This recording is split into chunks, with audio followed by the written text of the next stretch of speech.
সুস্থ হয়ে উঠুক, একটা পুজো দিয়ে দেবেন?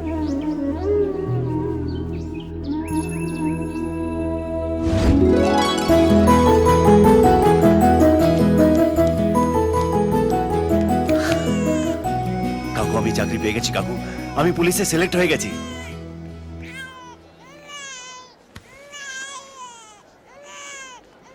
কি হয়েছে কাকু? কাকু,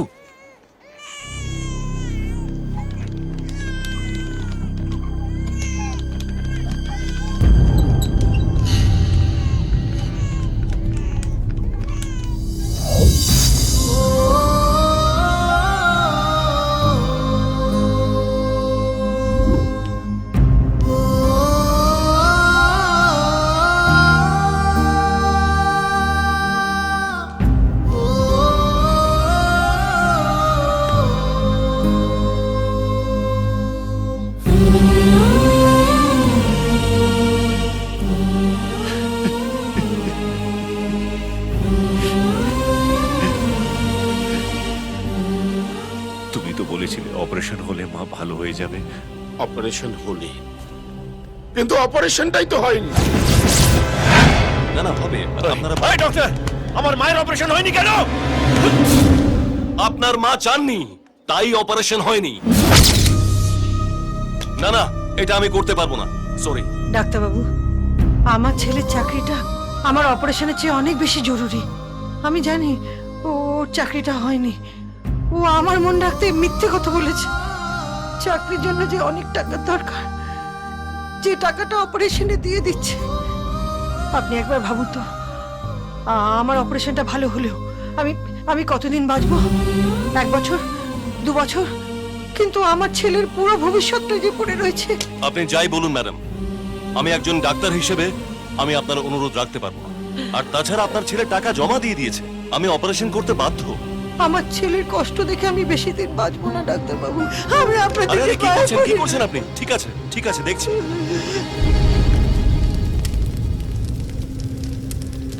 তোকে আমি অনেক বড় পুলিশ অফিসার বানাবো, এরম ভাবে।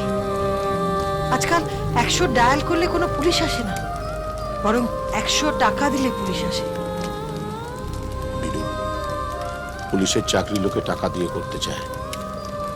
তোমার মা জীবন দিয়ে তোমাকে চাকরি পাইয়ে দিয়েছে।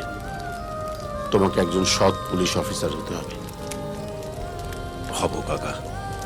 পুলিশের ইতিহাসে কেউ কোনোদিন দেখেনি এমন একজন কারাপ্টেড পুলিশ অফিসার। তুমি কি বলছো বীরু? ঠিকই বলছি। আমার পুলিশের ইউনিফর্ম পরার এখন একটাই উদ্দেশ্য, কারাপশন। মা বলেছিল প্রত্যেকটা শহরে একজন করে সৎ পুলিশ অফিসার থাকা দরকার।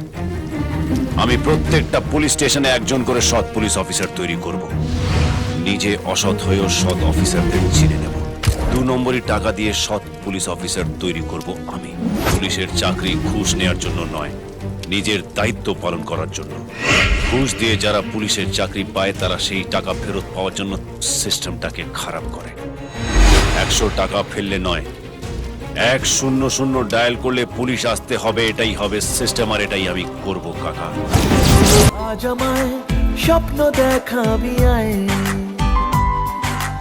এক নতুন গল্প শোনাবি আয়।